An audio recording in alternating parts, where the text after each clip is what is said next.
요한복음 11장에 있는 말씀입니다. 요한복음 11장 38절에서 44절까지의 말씀입니다. 제가 가진 성경으로는 신약 성경 165페이지에 있고요. 또 PPT도 준비되어 있으니까요. 우리 한 절씩 교독해서 읽고 마지막 44절은 같이 읽도록 하겠습니다. 제가 먼저 읽도록 하겠습니다. 이에 예수께서 다시 속으로 비통히 여기시며 무덤에 가시니 무덤이 구리라 돌로 막았거늘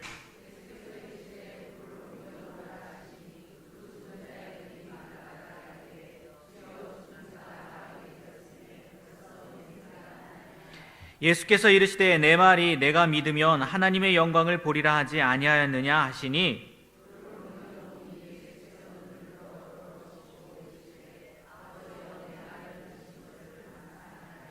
항상 내 말을 들으시는 줄을 내가 알았나이다. 그러나 이 말씀 하옵는 것은 둘러선 무리를 위함이니 곧 아버지께서 나를 보내신 것을 그들로 믿게 하려 함이니이다.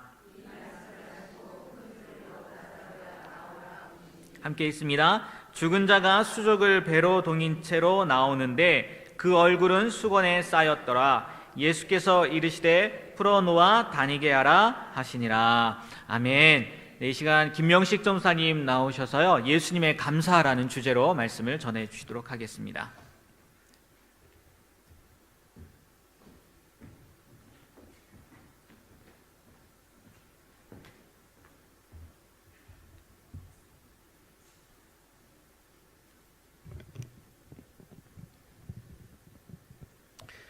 하나님의 좋으신 사랑과 은총이 우리 가운데 함께 하시기를 바랍니다. 우리는 예수님의 성품에 대해서 알아보고 있는데 오늘은 예수님의 성품 중에 감사에 대해서 알아보려고 합니다. 여러분들은 언제 감사하십니까? 언제 감사 기도를 드리십니까? 네. 우리가 원래 늘 감사하고 범사에 감사해야 되는 건 맞지만 대부분의 경우에는 감사한 일이 있을 때 감사를 하고 감사 기도를 드릴 겁니다. 예수님께서 범사에 감사하라고 하셨지만 우리는 너무나도 연약하고 부족한 존재이기 때문에 범사에 감사한다는 게 불가능한 것 같이 느낄 때가 많습니다.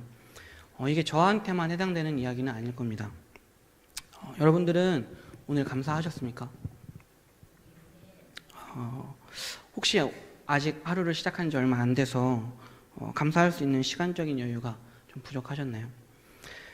늘 감사하며 살아야 하는 우리지만 사실 살아가다 보면 감사가 나오는 일보다는 불평불만이 나오는 일이 더 많고 만족스러운 상황보다는 불만족스러운 상황이 더 많습니다. 우리가 일상적으로 쓰는 말에도 감사보다는 불평불만이 더 많습니다. 오늘 저는 이 시간을 통해서 감사보다는 불평불만이 더 익숙한 우리가 어떻게 하면 감사하며 살아갈 수 있을지 알아보고 배워보려고 합니다. 예수님께서는 당신의 삶과 말씀을 통해서 우리가 어떻게 살아가야 하는지 직접 우리에게 보여주시고 또 알려주셨습니다. 예수님께서는 예수님의 생애 전체가 감사로 이루어져 있다라고 해도 될 정도로 감사하는 삶을 사셨습니다. 아니, 정확하게 말하자면 예수님은 끊임없이 하나님께 기도하고 또 하나님과 소통하셨기 때문에 기도 자체가 곧 예수님의 삶이었다고 말할 수 있습니다. 그렇기 때문에 예수님께서는 따로 감사하다는 기도를 하지 않아도 늘 감사하는 삶을 사셨다고 할 수 있는 것입니다. 제가 질문 하나 드리겠습니다. 하나님이 여러분들의 기도를 항상 들어주십니까? 네. 항상 들어주시기는 하시는데 응답이 내가 한 기도와는 다르게 올 때가 참 많죠.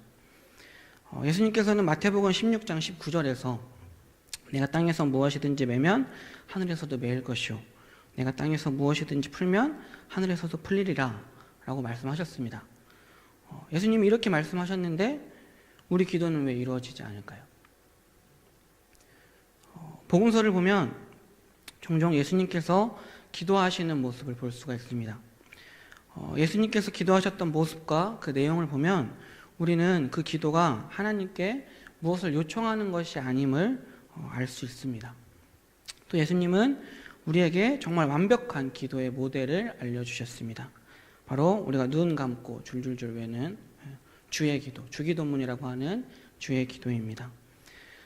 사전에 나오는 기도의 뜻은 신이나 절대적 존재에게 바라는 바가 이루어지기를 빕입니다. 기도라고 하는 것은 기독교뿐만 아니라 다른 종교에도 있습니다. 그런데 예수님이 알려주신 이 주의 기도는 방금 제가 말씀드린 기도와는 기도의 사전적 뜻과는 다른 종교에 있는 기도들과는 좀 다릅니다. 흔히 기도라고 하는 것은 사전적인 의미와 마찬가지로 내가 원하는 것을 내 방법대로 구하는 것인데, 예수님이 알려주신 주의 기도는 하나님이 원하시는 것을 하나님의 방법대로 구하는 것입니다. 예수님께서는 우리에게 주의 기도라는 완벽한 기도를 알려주셨고, 또 그 완벽한 기도대로 완벽하게 살아내셨습니다. 예수님은 언제나 하나님의 계획과 목적에 따라서 움직이셨고, 하나님의 뜻과 계시를 전달하는 전달자로서 일관되게 행동하셨습니다. 하나님께서 예수님의 기도를 항상 들으신 것은 바로 이 때문입니다. 예수님께서 구하셨던 것은 예수님 자신의 영광이나 뜻이 아니라 하나님의 뜻과 하나님의 영광이었기 때문입니다. 우리 기도가 우리가 원하는 대로 이루어지지 않는다는 것은 하나님의 뜻에 합당한 기도가 아니었다는 것일 겁니다. 복음서를 읽다 보면 예수님이 감사 기도를 드리는 장면들을 만나게 됩니다. 제가 복음서들에서 예수님의 감사를 찾는 도중에 이 4권의 복음서에 감사라는 단어가 총 몇 번 나오나 찾아봤는데, 개역개정 버전으로 찾아봤을 때는 이 4권의 복음서에서 감사라는 단어가 총 11번 나옵니다. 11개의 감사 중에 2개는 예수님이 비유 때 사용하셨던 거고, 또 2개는 다른 사람이 했던 감사입니다. 그래서 4권의 복음서에서 예수님이 감사하신 것, 감사 기도를 드리신 것은 총 7번 나옵니다. 표준 세번역으로 찾아보면, 표준 세번역 버전으로 찾아보면 17번이 나오는데, 개역 개정에서 축사라고 하는 단어를 감사 기도로 번역해서 6번이 늘어났습니다. 또 축사를 감사 기도라고 번역했기 때문에 제가 개역 개정에서 감사와 축사라는 단어를 같이 찾아봤는데, 그렇게 하면은 19번이 나옵니다. 예수님이 감사하셨던 장면이 7번 혹은 15번만 나온다고 해서 예수님이 그만큼만 감사하신 것은 아닙니다. 예수님은 제가 방금 말씀드렸듯이 기도가 삶인 늘 감사하는 삶을 사셨습니다. 제가 이렇게 예수님이 감사하셨던 것을 찾아본 이유는 예수님이 어떤 상황에서 감사하셨는지 알려드리기 위해서입니다. 먼저 예수님이 제일 많이 하셨던 감사기도 중에 제일 많이 나오는 상황은 음식을 먹을 때 먼저 감사기도 하신 것입니다.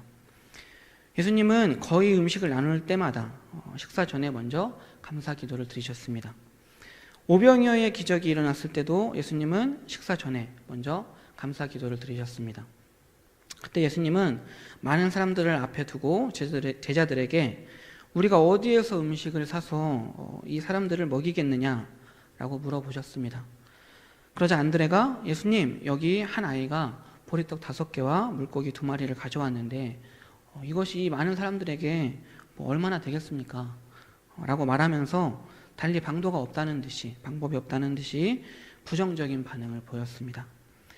그런 난처한 상황 속에서 예수님은 그 적은 음식을 두고 감사 기도를 하셨습니다. 비록 적은 양이었지만 먼저 감사하셨습니다. 예수님이 그렇게 적은 양을 놓고 감사하셨을 때 놀라운 기적이 일어났습니다. 성인 남성만 5,000명이 넘는 대인원이 다 배불리 먹고 12광주리가 남는 기적이 일어났습니다. 예수님이 감사 기도를 드리셨던 또 다른 상황은 예수님이 가장 애쓰고 전도한 마을 사람들이 예수님을 영접하지 않고 오히려 배척했을 때였습니다. 이때 예수님은 화 있을진저 고라시나 화 있을진저 벳세다야 너희에게 행한 모든 권능을 두로와 시돈에서 행하였더라면 그들이 벌써 베옷을 입고 제에 앉아 회개하였으리라. 가버나움아 내가 하늘에까지 높아지겠느냐 음부에까지 낮아지리라. 내가 행한 모든 권능을 소돔에서 행하였더라면 그 성이 오늘까지 있었으리라 라고 책망하시고 또 탄식하셨습니다. 예수님도 실패하셨습니다. 열심히 복음을 전했지만 돌아오는 것은 수고와 멸시뿐이었습니다. 수고했지만 열매가 없었습니다. 이런 상황에서 예수님은 고라신, 벳세다, 가버나움을 향해서 책망하셨습니다. 하지만 예수님은 이내 곧 감사로 돌아가셨습니다. 아버지여 이것을 지혜롭고 슬기 있는 자들에게는 숨기시고 어린 아이들에게 나타내심을 감사하나이다.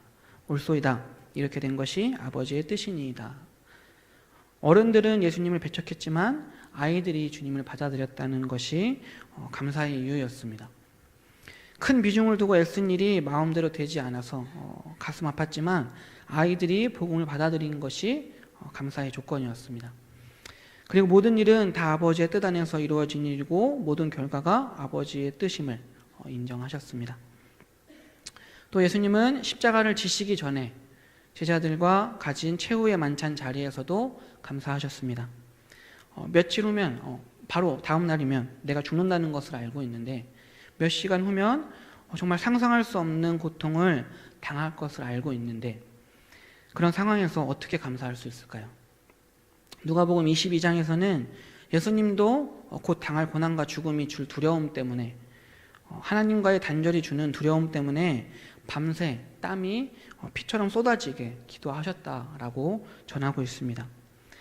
그만큼 무섭고 두려웠지만 예수님은 제자들과 마지막 만찬을 거행하는 숙연한 자리에서 주님의 몸과 피를 상징하는 빵과 포도주를 나누어 주시면서 감사하고 또 감사하셨습니다.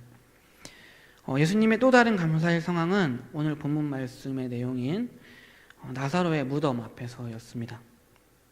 예수님은 나사로가 죽은 지 4일이 지나서야 나사로의 무덤에 도착하셨습니다. 이미 나사로의 몸에서는 썩은 냄새가 났습니다. 예수님은 나사로의 죽음을 안타까워하시면서 슬픔의 눈물을 흘리셨습니다. 죽음은 이미 모든 것이 끝난 절망을 의미합니다. 그런데 이런 상황에서 예수님은 나사로의 무덤 앞으로 가셔서 돌문을 옮겨달라고 말씀하시더니 감사 기도를 드리셨습니다. 예수님의 감사는 너무나도 상식 밖의 일이었습니다. 초상집에서 감사한다는 말을 할 수 있습니까? 그런데 예수님께서는 감사한다는 말을 주저없이 사용하셨습니다. 그리고 나사로가 살아났습니다. 오늘 본문의 감사 기도가 조금 더 특별한 것은 무슨 일이 일어나기 이전에 이미 감사하셨다는 것입니다. 예수님께서는 하나님께 나사로를 살려달라고 기도하지 않으셨습니다. 죽어서 장사되어서 굴 속에 누워있는 나사로에게 나사로야 나와라 라고 말씀하시기 전에 감사 기도를 드린 것이 끝이었습니다. 나사로를 살리기 위한 어떤 행동이나 말도 하지 않으셨습니다. 그냥 나의 말을 들어주신 것을 감사합니다 라고 기도하셨을 뿐입니다. 따로 말씀하지 않으셔도 따로 기도하지 않으셔도 예수님의 기도는 이미 하나님께서 다 알고 계셨습니다. 삶 자체가 기도이셨던 예수님께서 굳이 이렇게 소리를 내어서 기도하셨던 것은 오늘 말씀에도 나와 있듯이 예수님의 곁에 있던 사람들을 위한 것이었고 특별히 오늘 본문에서 나사로를 살리신 예수님의 능력이 하나님으로부터 비롯된다는 것을 사람들에게 알려주기 위함이었습니다. 죽은 나사로를 살리신 일 또한 예수님의 요청을 하나님이 들어주시는 것이 아니라 예수님께서 하나님과 하나이신 것과 예수님께서 하시는 모든 일이 하나님의 뜻에 의한 것임을 사람들에게 알려주기 위해서였습니다. 기도 자체가 예수님의 삶이었다는 것, 하나님과 늘 소통하셨다는 것은 오늘 본문 41절, 42절에 예수님께서 눈을 들어 우러러보시고 이르시되 아버지여 내 말을 들으신 것을 감사하나이다. 항상 내 말을 들으시는 줄을 내가 알았나이다. 그러나 이 말씀하옵는 것은 둘러선 무리를 위함이니 곧 아버지께서 나를 보내신 것을 그들로 믿게 하려 함이니이다 라는 구절에서 아주 잘 알 수 있습니다. 예수님은 생애의 모든 순간과 상황을 감사로 연결하셨습니다. 예수님은 언제나 하늘을 우러러 감사하셨습니다. 예수님은 항상 늘 범사에 감사하셨습니다. 예수님은 늘 항상 범사에 감사하셨습니다. 그러니까 여러분들도 늘 항상 범사에 감사하십시오 라고 오늘 설교 말씀을 마무리한다면, 또 그렇게 말처럼 쉽게 늘 항상 범사에 감사하는 삶을 살 수 있다면 얼마나 편하고 쉽겠습니까? 하지만 우리 삶이 그렇지가 않습니다. 처음에 제가 질문을 드리고 또 답을 했듯이, 우리는 감사한 일이 있었을 때에만 감사하고, 또 힘들거나 어려운 일이 생기면 감사보다는 슬픔과 분노가 우리 마음에 먼저 일어나고, 나에게 왜 이런 일이 일어나냐고 불평과 불만을 쏟아놓기 일쑤입니다. 예수님께서 알려주신 주의 기도를 삶으로 살아내는 것, 늘 항상 범사에 감사하는 것, 예수님이 삶으로 직접 보여주신 완전한 감사, 하나님의 뜻과 일치된 삶을 사는 것이 궁극적으로 우리가 추구해야 할, 또 우리가 도달해야 할 목표이지만, 사실 우리에게는 너무나도 도달하기 힘든, 우리가 그곳에 도달하기 힘든 목표이기도 합니다. 우리가 가지고 있는 성질과는 너무나도 큰 차이가 있는 목표여서 어쩌면 시작하기도 전에 포기하게 만드는 그런 목표일지도 모릅니다. 그럼 우리는 어떻게 해야 할까요? 어떻게 해야 예수님이 사셨고 또 우리에게 알려주시고 보여주신 것처럼 감사의 삶을 살 수 있을까요? 우리는 어떤 계획을 세우고 목표를 세울 때 큰 목표를 먼저 세우고 그 이후에 작은 목표들을, 세부 목표들을 설정합니다. 우리의 목표는, 큰 목표는 예수님처럼 사는 것입니다. 그리고 이제 저는 작은 목표를 또 세워보려고 합니다. 감사에 대해서 묵상하다가 예수님의 감사는 우리가 지금 당장 따라가기에는 좀 벅찬 것 같다라는 생각이 들어서 어떻게 하면 좋을까 고민하다가 만난 본문이 있습니다.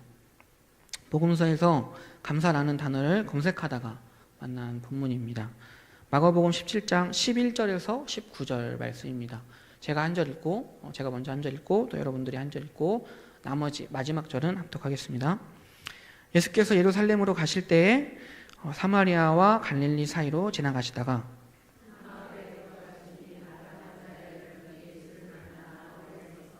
소리를 높여 이르되 예수 선생님이여 우리를 불쌍히 여기소서 하거늘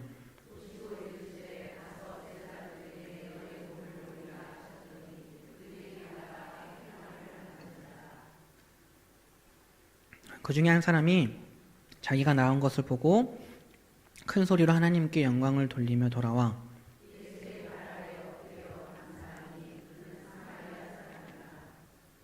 예수께서 대답하여 이르시되 10사람이 다 깨끗함을 받지 아니하였느냐? 그 9은 어디 있느냐?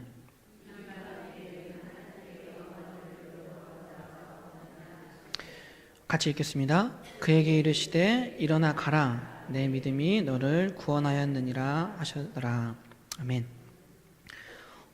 이 본문은 예수님의 감사는 아닙니다. 예수님께 감사한 사마리아 사람의 이야기입니다. 처음 이 본문을 찾았을 때에는 우리에게 예수님의 감사가 너무 큰 목표라면, 내 현실, 내 상황과는 너무나도 큰 차이가 있는, 동떨어져 있는 가르침이라면 예수님이니까 그렇게 하셨지라고 말하면서 포기할 법한 삶의 자세라면 이 사마리아 사람의 감사 정도는 내가 살아낼 수 있지 않을까 하는 마음이었습니다. 하지만 본문을 묵상하고 또 이제 공부를 하면서 이 사마리아 사람의 감사도 참 어렵다는 것을 느끼게 됐습니다. 쉽지가 않습니다. 어느 날 예수님께서 예루살렘으로 가시는 길이었습니다. 예수님께서 사마리아와 갈릴리 사이에 한 마을로, 어느 마을로 들어가셨습니다. 이렇게 지명을 자세하게 밝히는 경우는 밝힐 만한 이유가 있기 때문입니다. 여기에서 예수님은 나환자 10명을 만나십니다. 당시 사회 관례상 나환자들은 격리되어서 살아갔습니다. 나환자들은 일반인들과 접촉이 불가능한 지역에 살아야만 했습니다. 즉 예수님이 들어가신 마을, 성경에서 사마리아와 갈릴리 사이의 한 마을이라고 밝힌 그 마을은 즉 나병 환자들이 살고 있는 마을이었습니다. 예수님이 의도적으로 이 마을을 찾아가신 것입니다. 예수님이 마을에 들어가시자 나환자들이 예수님을 멀리서 보기는 했지만 그들은 멀리 떨어져 있었습니다.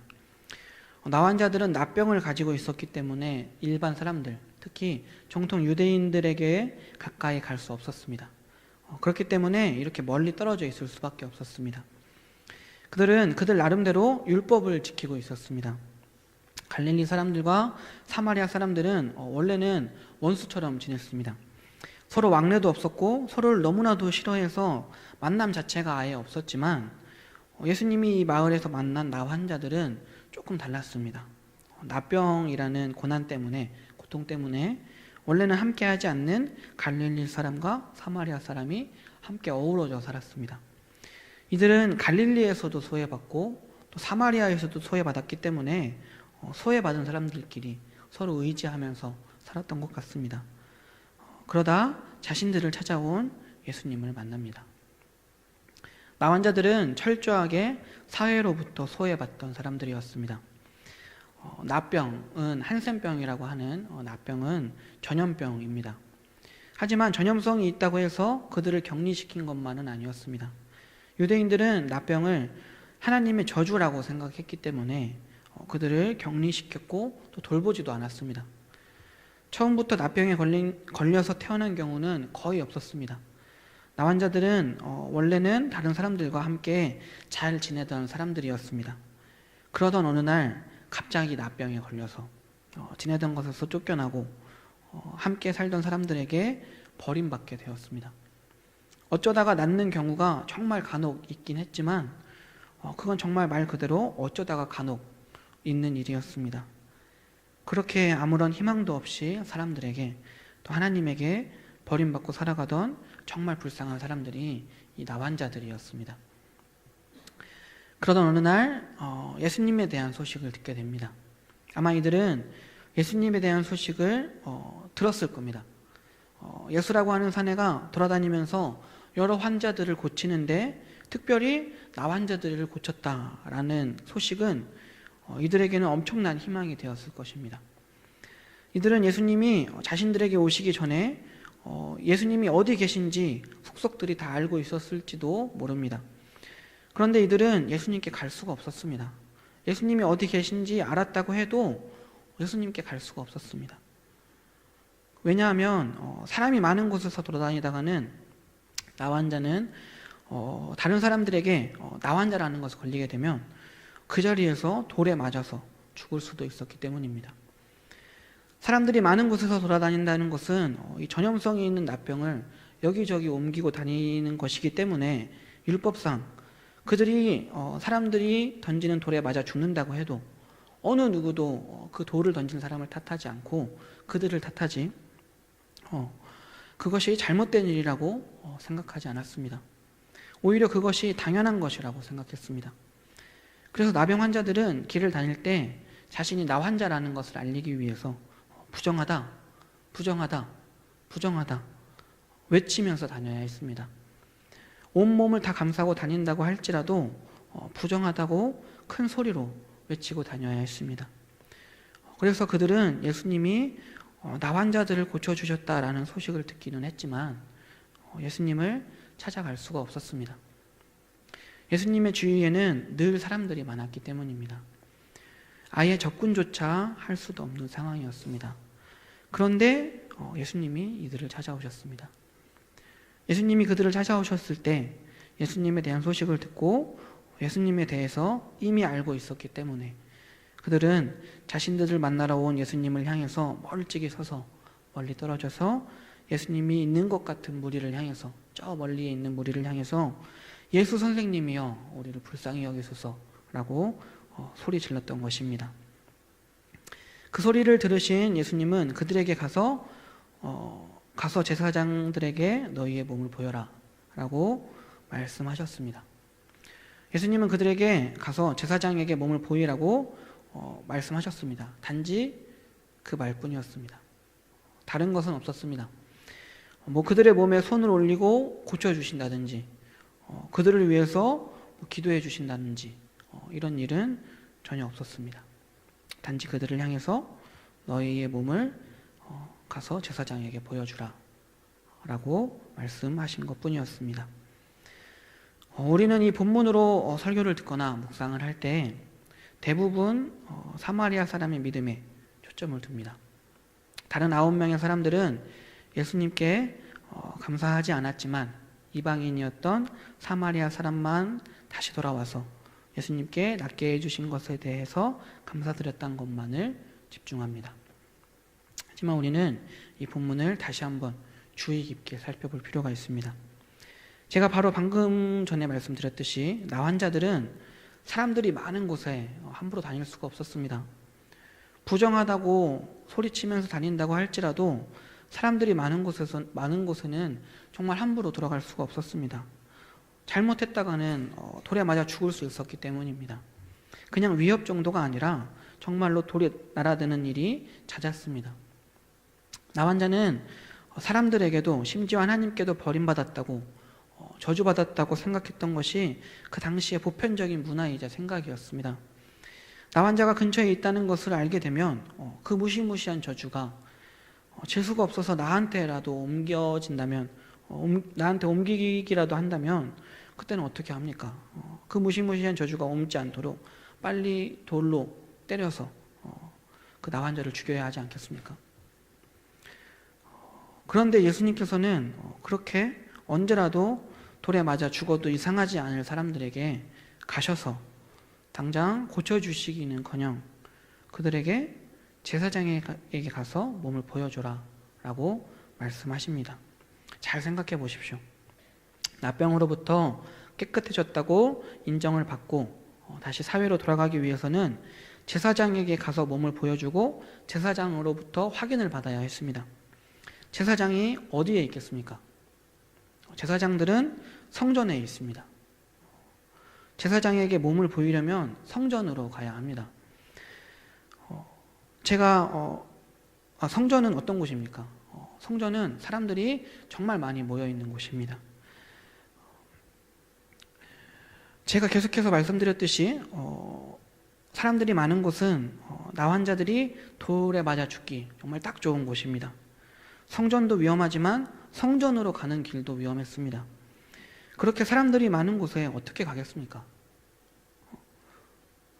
아무리 내가 부정하다 외치면서 간다고 하더라도 나는 나 환자니까 가까이 오지 말라고 목이 터져라 부정하다 외친다고 하더라도 어느 한 명이라도 그 자리에 있는 어느 한 명이라도 함께 있는 것 자체가 너무나도 불결해서 기분이 나빠서 그들에게 돌을 던지기라도 한다면 그때부터는 여기저기서 사정없이 돌이 날아올 텐데 여러분들이라면 제사장에게 그 말 한마디를 의지해서 가실 수 있겠습니까?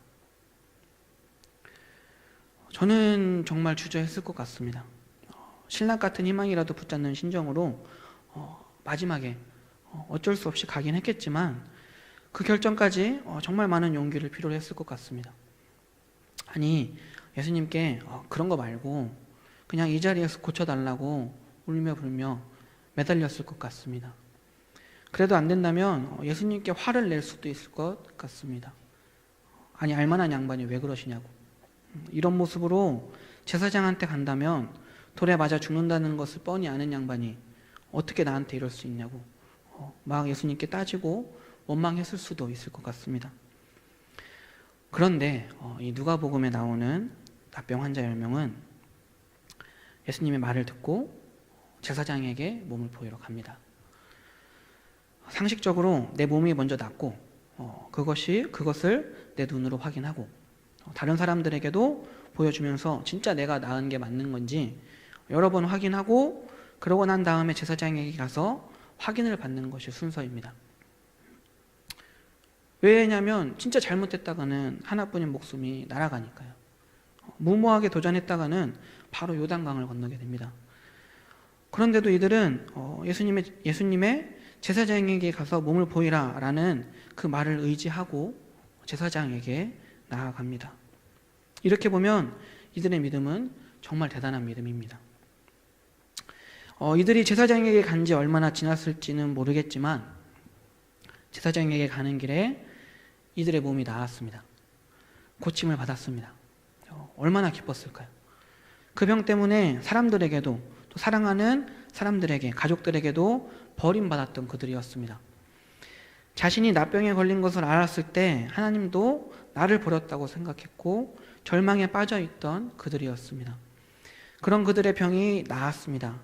정말 얼마나 감격스럽고 또 얼마나 기뻤을까요? 제사장에게 가는 그 길 위에서 자신의 몸이 나았다는 것을 깨닫게 됐을 때 정말 미친 듯이 좋아했을 것입니다. 어쩌면 그 자리에서 엉엉 울고불고 난리가 났을지도 모릅니다. 몸이 나은 그들은 이제 빨리 제사장에게 가서 자신들의 몸을 보여주고 나았다고 인정을 받아야겠다, 확인을 받아야겠다라는 생각에 서둘러 더 빨리 달려갔을지도 모르겠습니다. 서로 얼싸안고 기뻐하면서 빨리 가서 보여주자고 서로 격려하면서 뛰어갔을지도 모르겠습니다. 그런데 그 중에 한 명이 제사장에게 가지 않고 예수님께 왔습니다. 한 명만 와서 예수님께 감사를 표했습니다. 저는 10명 중에 한 명만 예수님께 와서 감사를 표했다고 해서 나머지 9명이 예수님께 감사하지 않았다라고 생각하지는 않습니다. 예수님께 오지 않은 사람들이 배은망덕하고 은혜도 모르고 이기적인 사람들이라고 생각하지 않습니다. 그렇게 생각한다면 그것은 그들에 대해서 오해하는 것일 것입니다. 그들도 예수님께 분명히 감사했을 것입니다. 상식적으로 생각해서 내가 죽을 병에 걸려 있는데 나를 살려주신 분께 어느 누가 감사하지 않을 수 있습니까? 내가 어려울 때, 내가 힘들 때 누군가 나를 도와준다면 고맙고 감사하지 않습니까? 그들도 우리와 똑같은 사람이었습니다. 그들도 당연히 예수님께 감사했을 것입니다. 하지만 그들에게는 제사장에게 가서 몸을 보이는 것이 더 중요하고 더 먼저였습니다. 예수님도 그들에게 제사장에게 가서 몸을 보여라 라고 말씀하셨습니다. 나중에 이들은 예수님께 와서 감사하다고 고통 속에서 죽을 수밖에 없었던 나를, 모두에게 버림받았던 나를 고쳐주셨으니 내가 당신을 평생 따르겠다라고 말씀드리고 예수님을 평생 따랐을 수도 있습니다. 그리고 그렇게 하려면 제사장에게 가서 확인을 받는 것이 먼저였습니다. 나음을 확인받고 감사해도 늦거나 잘못된 것은 아니었습니다. 이들의 선택은 그렇게 비난받을 만한 것이 아니었습니다. 그런데 이들의 선택은 참 아쉽습니다. 이들의 모습을 통해서 우리가 감동을 받거나 용기를 얻거나 힘을 얻는 일은 없습니다. 그런데 사마리아 사람의 감사에서는 우리가 감동을 받습니다. 이 사마리아 사람도 똑같은 상황이었습니다. 언제부터인지는 모르겠지만 그도 사람들에게 버림받고 배척받았던 고통과 고난의 시간을 겪었던 정말 불쌍한 나환자였습니다. 그도 다른 9명과 똑같이 제사장에게 몸을 보이러 가고 있었습니다. 그리고 그도 똑같이 가는 길에 몸이 나았습니다. 그에게도 다른 9명과 마찬가지로 제사장에게 먼저 가서 나았다는 확인을 받고 싶은 마음이 있었을 것입니다. 나 환자로 살아간다는 것이 얼마나 서러웠겠습니까? 얼마나 외로웠겠습니까? 제사장에게 가서 나은 몸을 보여준다면, 확인을 받는다면 자신을 괴롭혔던 그 모든 고통과 괴로움으로부터 해방되는 것이었습니다. 그렇다면 얼른 제사장에게 가고 싶지 않았겠습니까? 그런데 사마리아 사람은 자신의 병을 고쳐준 예수님을 먼저 찾아왔습니다. 제사장에게 가는 것보다 먼저 예수님을 찾아와서 감사드리는 것이 의무나 도리의 문제는 아닙니다. 마땅히 해야 할 일이 아니었습니다. 꼭 그러지 않아도 됐습니다. 그냥 제사장에게 확인을 받으러 갔어도 그 어느 누구도 그 사마리아 사람을 비방하지 않았을 것입니다. 어느 누구도 그에게 뭐라고 하지 못했을 것입니다. 그런데 그 사마리아 사람에게는 고침받았다는 것을 제사장에게 빨리 확인받고 싶은 마음보다는 자신을 고쳐주신 그 은혜에 대한 감사가 먼저였습니다. 이 사마리아 사람의 모습에서 우리는 감동을 받습니다. 예수님께 감사드리러 온 사마리아 사람에게 예수님은 일어나 가라, 내 믿음이 너를 구원하였느니라 라고 말씀하셨습니다. 믿음으로 말하자면 제사장에게 가서 몸을 보이라는 말을 의지해서 길을 떠났던 다른 9명의 믿음도 상당한 수준의 믿음입니다. 하지만 그들의 믿음은 예수 선생님의 말대로 하면 나을 수도 있다라는 가능성에 대한 막연한 희망입니다. 그러나 예수님께서 사마리아 사람에게 말씀하신 이 믿음은 예수님께 나와서 그를 신뢰함으로 맺어진 인격적인 관계를 의미합니다. 9명의 믿음은 상당한 수준의 믿음이기는 했지만 그 믿음을 통해서 다른 사람들이 그 본문을 읽는 우리가 감동을 받지는 않습니다. 하지만 사마리아 사람의 감사와 믿음은 우리에게 감동을 주기에 충분하고 또 그는 그 감사와 믿음을 통해서 구원을 받기까지 했습니다. 저는 5월이 되면 늘 생각나는 사건이 있습니다. 2012년 4월 말에서 5월은 참으로 저에게 잊지 못할 시간입니다. 2012년 4월 말, 4월 30일 그리고 또 5월 초에 신촌에서 한 사건이 일어났습니다. 20세의 청년이 온라인 게임에서 만난 고등학생들과 또 여자친구에 의해서 처참하게 살해당했습니다. 가해자들은 피해자의 몸, 다리, 목, 팔 할 것 없이 온몸을 칼로 난도질했습니다. 움직이지 못하게 뒤에서 잡고 뒤에서 전선으로 목을 조르고 칼로 10여 차례 찌르고 미안하다 살려달라라고 애원하는 피해자를 눕혀놓고 둔기로 내려 찢고 다시 칼로 찌르고를 반복했습니다. 그렇게 살해당한 20세 청년은 제가 태어나고 자란 어릴 때부터 쭉 다녔던 본 교회의 동생이기도 했고 제가 처음으로 가르쳤던 학생, 제자이기도 했습니다. 그 아이의 어머니는 교회에서 열심히 일하셨던 집사님이었고 또 저를 잘 챙겨주셨던 분이었습니다. 그리고 그 아이에게는 동생이 2명 있었는데 그 동생들 또한 제가 가르쳤던 저의 제자들이었습니다. 사실 저는 솔직하게 말하자면 그 아이에게 잘해주지 못했습니다. 그 아이와 이야기할 때면 저는 항상 그 아이를 다그치는 입장이었습니다. 그 아이의 관심사는 저와는 너무나도 달랐습니다. 아니 그 아이는 제가 정말 별로 좋아하지 않는 것들에 관심을 가졌었습니다. 그 아이는 어린 친구들이 흔히 말하는 오타쿠, 남들이 별로 관심 갖지 않는 것에 관심을 갖고 좋아하는 일본 애니메이션을 좋아하고 어린아이들이나 할 법한 게임을 좋아하는 그런 아이였습니다. 그래서 저는 그 아이에게 그러지 마, 아니야, 안 돼, 하지 마, 항상 이런 말만을 해왔습니다. 참 후회가 됐습니다.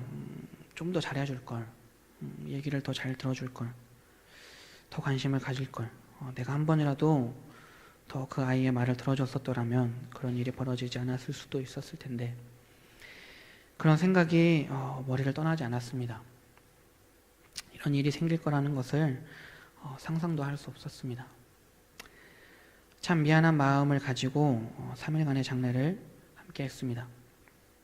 그런데 그 3일의 시간 동안 저는 그 아이의 가족들에게 위로의 말을 단 한마디도 할 수 없었습니다. 어떤 말을 해야 할지도 몰랐고 어떤 말을 한다 해도 위로가 되지 않는다는 것을 알고 있었기 때문입니다.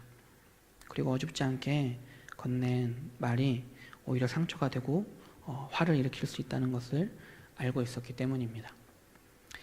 장례가 치러지는 3일 동안 장례식장은 정말 조용했습니다. 장례식장에는 흐느끼는 울음소리만 가득했습니다. 나무 아래에 화장된 그 아이의 뼈를 묻을 때 어머니 집사님은 끝까지 함께 해줘서 감사하다고 하셨습니다. 칼로 난도질 당한 아이의 모습이 자꾸 아른거리고 혼자 그렇게 살해당하고 고통스럽고 외롭고 아팠을 아이를 생각하면 너무 힘들지만 그래도 남은 2 아이를 위해서 열심히 살아가겠다고 지금 당장은 너무 힘들어서 그렇게 할 수는 없지만 앞으로 감사하며 살아가겠다고 말씀하셨습니다. 제가 이런 감사에 대해서 말씀드리는 것은 힘들고 어려운 상황에서도 감사해야 한다라는 것이 아닙니다. 어떻게 그렇게 말할 수 있겠습니까? 힘들고 어려운 상황 속에 있는 사람에게 감사하라고 말한다면 아이를 잃은 부모에게 그래도 감사해야 합니다. 하나님의 다른 뜻이 있을 겁니다. 라고 말을 한다면 그 자리에서 따귀를 맞고 몰매를 맞아도 뭐라고 변명할 것이 없습니다. 사마리아 사람은 굳이 예수님께 찾아와서 감사하지 않아도 됐습니다. 사마리아 사람을 제외하고는 아무도 그렇게 하지 않았습니다. 그런 사마리아 사람의 모습에서 우리는 감동을 받고 은혜를 받습니다. 아이를 잃은 엄마의 입에서 지금 당장은 할 수 없어도 그래도 감사하며 살겠다는 그 믿음의 고백은 그 자리에 있는 모두를 울렸습니다. 제가 드리고 싶은 말은 그런 고난과 고통과 어려움 속에서 감사해야 한다라는 말이 아닙니다. 제가 드리고 싶은 말은 고난과 고통과 어려움 속에서 어쩌면 하나님께 불평과 불만을 늘어놓아도 되는 상황 속에서 하나님께 욕하고 따져도 될 만한 상황 속에서 드리는 감사는 믿음의 고백은 다른 사람들에게 감동을 주고 또 은혜를 주고 또 그 감사, 그 믿음의 고백을 통해 사마리아 사람에게 일어난 것처럼 구원을 받고 은혜를 받는 또 다른 기적이 일어난다는 것입니다. 조금 비밀스럽고 개인적인 일일 수도 있는데 제가 저희 아버지께 언제 감사 기도를 하냐는 질문을 드린 적이 있습니다. 그랬더니 저의 질문에 아버지께서는 매일 새벽에 출근 준비를 하면서 화장실에 앉아서 기도하신다고 말씀하셨습니다. 다른 기도도 그때 같이 하면서 늘 감사 기도를 한다고 말씀하셨습니다. 그래서 제가 왜 하필 화장실에 앉아서 기도하시냐고 다시 여쭸더니 씻기 전에 앉아서 하는 기도가 기억하기도 쉽고 기도에 집중도 잘 된다고 그 시간에 기도하기 전에는 시간을 정하고 기도하려고 마음먹어도 다른 일들 때문에 그 시간을 지나가 버리거나 잊어버리는 경우가 부지기수고 못할 때가 더 많았는데 그 시간은 출근을 하지 않는 날에도 있는 시간이니까 화장실을 가는 건 늘 정해진 거니까 늘 존재하는 시간이니까 그 시간에 맞춰서 기도하다 보니 20년이 넘게 그 시간에 기도하게 됐다라고 말씀하셨습니다. 그리고 그 새벽 시간은 정말 조용한 시간이라 집중도 잘 된다고 무엇에 집중하시는지는 잘 모르겠지만 집중이 잘 된다고 하셨습니다. 그 시간에 진짜 기도하시는지는 아버지의 개인적인 공간과 시간이라서 제가 확인하지는 못했는데 매일 아침에 화장실에 가시는 것은 확실합니다.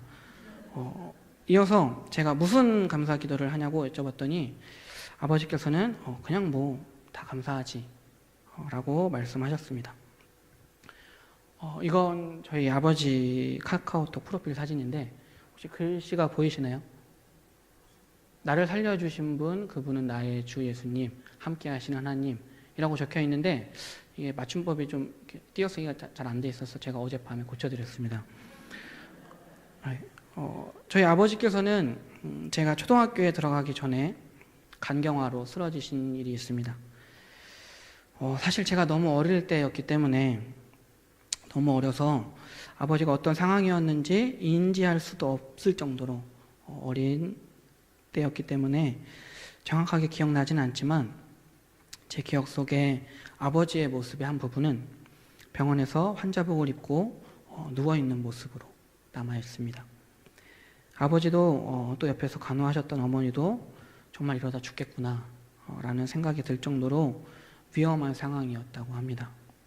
그때 아버지께서 살려만 주신다면 저와 누나를 하나님께 드리겠다고 평생 감사하면서 살겠다고 병원 신방을 다니면서 아버지와 같이 아픈 사람들에게 간증하겠다고 기도하셨다고 합니다.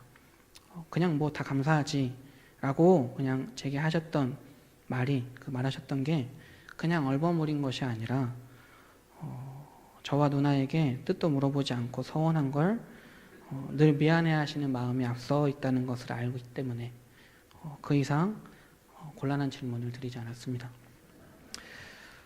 제가 이 이야기를 말씀드린 이유는 감사는 표현해야 한다라고 말씀드리기 위해서입니다. 물론 하나님께서는 우리가 말하지 않아도 우리가 힘든 것을 다 아시고 우리가 감사하는 것도 다 아십니다. 하지만 감사가 말로 표현될 때 그 감사는 또 다른 감동과 은혜를 가져다 줍니다. 하지 않아도 아무런 문제가 되지 않는 상황에서 사마리아 사람이 예수님께 감사한 것처럼 그러므로 우리에게 은혜가 되고 그 사마리아 사람에게는 구원이 임한 것처럼 또 다른 은혜가 있습니다. 제가 아버지가 저와 누나에게 미안해하고 있다는 걸 평생 감사하며 살겠다고 병원 신방을 다니면서 간증하겠다고 기도했다는 것을 어떻게 알고 있겠습니까? 아버지가 드렸던 그 기도가 제게 은혜가 되고 감사의 제목이 될 수 있었던 것은 아버지가 제게 말씀해 주셨기 때문입니다. 저는 어려울 때 감사하라고 감사해야 한다고 말씀드릴 수는 없을 것 같습니다. 너무 힘든 일인 것을 잘 알기 때문입니다.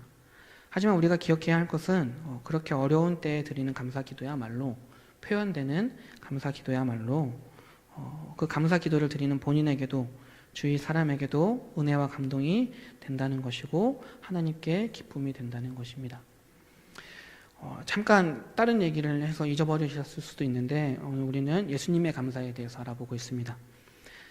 예수님은 늘 항상 범사에 감사하셨습니다. 이런 예수님의 감사는 우리가 따라가기에는 좀 벅찬 감사일 수도 있습니다. 뱁새가 황사를 따라가려고 하면 가랑이가 찢어지는 법입니다.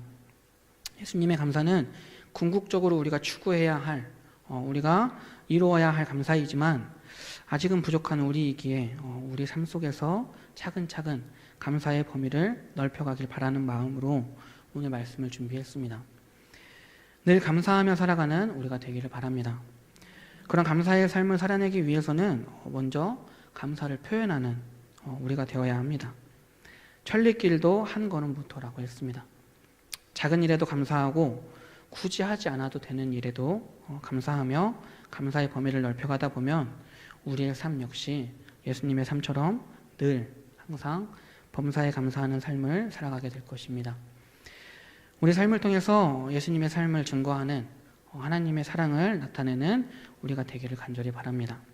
하나님의 좋으신 사랑과 은총이 우리 가운데 함께 하시기를 정말 간절히 바랍니다. 기도하시겠습니다.